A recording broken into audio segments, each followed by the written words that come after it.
Nagpahayag na si Michael Phillips ng kahandaang samahan ng Gilas Pilipinas sa SEA Games. Tumanggi naman muna umano si Quentin Millora Brown na samahan ng pambansang koponan. At ang ilan nating mga kababayan naniniwalang hindi si Terence Romeo ang kailangan ng Barangay Ginebra kung hindi isang big man katulad ni Sistan at Greg Slaughter. Tutukan po natin ang lahat ng yan, pero bago yan, pakisubscribe, like and share na lang muna para pareho tayong updated. Isa si Michael Phillips sa mga nagpahayag na ng kahandaang maglaro sa paparating na SEA Games.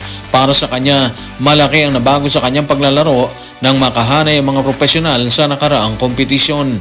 Pahayag niya, iiwan niya umano ang lahat para sa pambansang koponan kahit ang kapalit nito ay bilang practice player lamang. Narito ang kanyang pahayag. Tutukan natin si Michael Phillips sa report ng Spin.ph. Yung naging karanasan ko nung nakaraan, binago talaga ako bilang isang player kasama ng mga profesional. Sa tuwing mabibigyan ako ng pagkakataong maging bahagi ng national team, sigurado ako kung tatanungin mo ang kahit sinong batang Pilipino, gagawin din nila yon. Iiwan kong lahat kahit pa maging practice player lang ako dyan.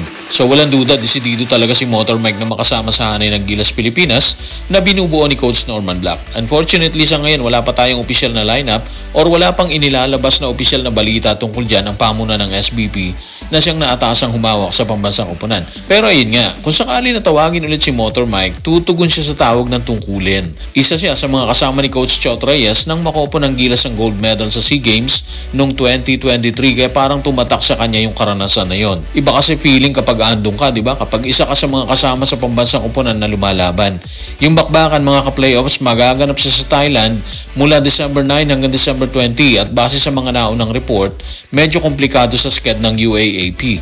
Yun din ang parang inaalala ni Motor Mike. Yung timing ng SEA Games sa timing ng UAAP. Malaking kawalan naman talaga si Michael Phillips sa Lasal sakaling hugutin siya ng Gilas Pilipinas, di ba?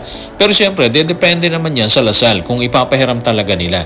Alam naman natin na yung Lasal, gusto nilang agawin ulit ang trono ng UAAP mula sa UP. So medyo mahirap kung tutuusin, di ba? Kakailanganin ng SBP at Lasal ng isang masusing pagtansya para kalaunan, makabuo ng isang magandang kasunduan para sa pambansa koponan. So abangan natin ito mga ka-playoffs. Habang desidido si Michael Phillips na samahan ng pambansang koponan sa paparating na SEA Games ngayong December 9 hanggang December 20 na gaganapin sa Thailand, kabaligtaran naman sa kaso ni Quentin Millora Brown. Ayon sa report, wala itong planong samahan ng Gilas Pilipinas sa nasabing torneo. Tanong, ano ang rason ni QMB sa nasabing issue? Tutukan natin ang kampo ni QMB sa report ni Homer Sison sa Spain. Malamang sa hindi sa ayaw niya pero mahirap talagang makahanap ng oras dahil hindi ito FIBA window. So eto na po yan malamang sa hindi dahil sa panahon. Komplikado kasi talaga hindi siya FIBA event. Kaya kung ikaw yung player, kung ikaw si QMB, kahit gusto mong samahan ng Gilas Pilipinas sa torneo, hindi po pwede dahil hindi siya automatic na papayagan ng koponan na humahawak sa kanya. Yun yung mabigat na rason doon. Uulitin natin hindi sa ayaw ng isang player o hindi sa ayaw ni QMB na sumama sa hanay, kundi dahil sa FIBA, hindi siya sakop yung SEA Games. Kung tutuusin, marami naman yung nagpahayag ng kahandaan talaga sumali sa koponan, di ba?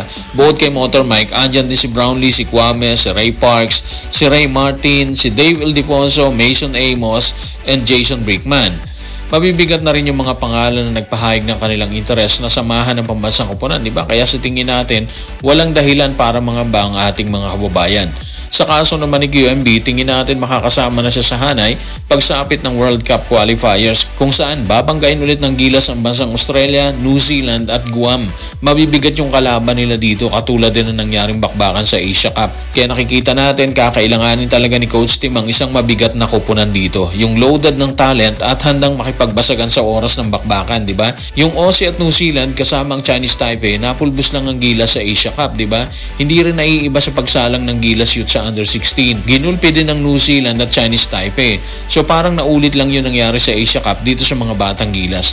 Naisingit lang natin kasi matitindi ang laban sa World Cup qualifiers Kaya hangad natin na malaki ang natutunan ng grupo ni Coach Tim sa nakaraang Asia Cup. Kung inalis na ni QMB ang plano sa SEA Games, sinabi naman ng ilan nating mga kababayan na big man ang kailangan ng Barangay Ginebra kumpara sa napabalitang si Terence Romeo. Ayon sa kanila, kulang ang Gene King sa big man kaya itinutulak nila si Slaughter at Sistan.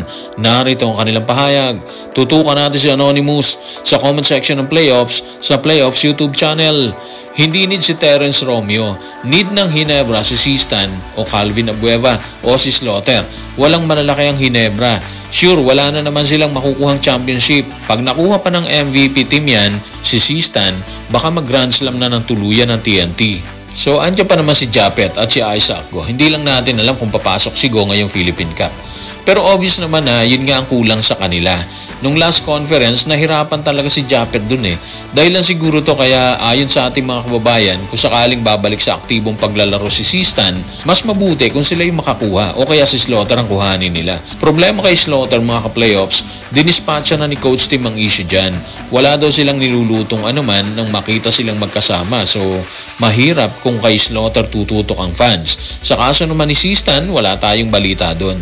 Ayaw natin pangunahan ng lahat pero kung ikaw si Coach Tim, kukuhanin mo ba ulit ang ipinagpalit mo sa ibang team? Parang malabo ata, although alam naman natin na posibleng mangyari yon. Wala ding maliwanag na balita tungkol kay Sistan kung babalik ba siya sa aktibong paglalaro or hindi. Siyempre, andyan ang report na interesado umano sa kanya yung TNT tropang 5G. Pero balita pa lang yan Wala pang mabigat na kumpirmasyon. Ibig sabihin, wala pang kasiguruhan talaga ang kanyang pagbabalik sa court matapos magretiro umano na mag-expire ang kanyang kontrata sa Terra Firma na kasalukuyang pa ring hawak ang karapatan sa kanya sakaling piliin niyang bumalik. So guys, maraming salamat.